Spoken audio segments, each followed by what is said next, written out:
Stefano Sarrizzu, la Torres per la prima volta quest'anno qui al Vanni Sanna, una vittoria in un amichevole, però a te chiedo l'impatto con questo stadio perché è la prima volta che giocavate qui. Beh, sicuramente è stata un'emozione unica perché comunque sia, come dici, è stato l'esordio per tutti, no? Dobbiamo dire la verità, siamo partiti un po' ansiosi, ma un'ansia non perché avevamo paura di chi stavamo affrontando, ma perché comunque il pubblico qui è bello e ti crea appunto questa ansia, questa emozione, tutto quanto, tutte cose positive che molto spesso non riesci magari a trasformarle da subito in campo, appunto in un gioco che magari su cui stavamo lavorando molto dall'inizio della settimana.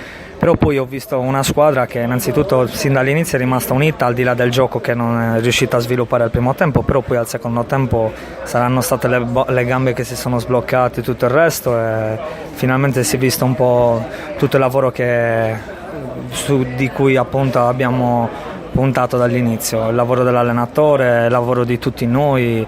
Abbiamo finalmente creato delle belle azioni, un buon gioco e ci ha premiato appunto con i gol. È importante anche per il morale ovviamente segnare, anche comunque festeggiare anche se si tratta di un amichevole, perché si stanno avvicinando anche gli impegni ufficiali.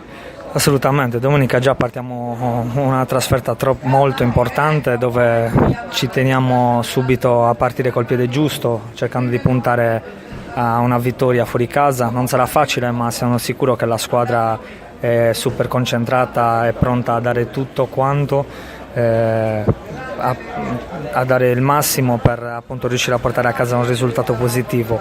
Per quanto riguarda oggi, sì, i gol sono stati importanti per noi, per me, per tutti i compagni, perché comunque si sa che per un attaccante segnare alza il morale non solo singolo ma poi appunto di tutta la squadra. Hai sbagliato anche un calcio di rigore. Ho sbagliato un calcio di rigore, ho voluto strafare essendo riuscito a procurare il rigore del 2-0, l'ho lasciato al mio compagno Gancitano che l'ha trasformato senza problemi. Il terzo rigore l'ho voluto provare io, anche se me la sono sentita, poi alla fine purtroppo non è andata in positivo, però comunque sia le cose importanti, comunque il gioco si è visto che è quello importante. Il rigore si può sbagliare in amichevole, è importante sbagliarlo la domenica, però la cosa più importante oggi è stata appunto riuscire a creare un gioco buono, un gioco di un ottimo livello che appunto stiamo studiando da inizio anno. Grazie Sarrizzu. Grazie a te.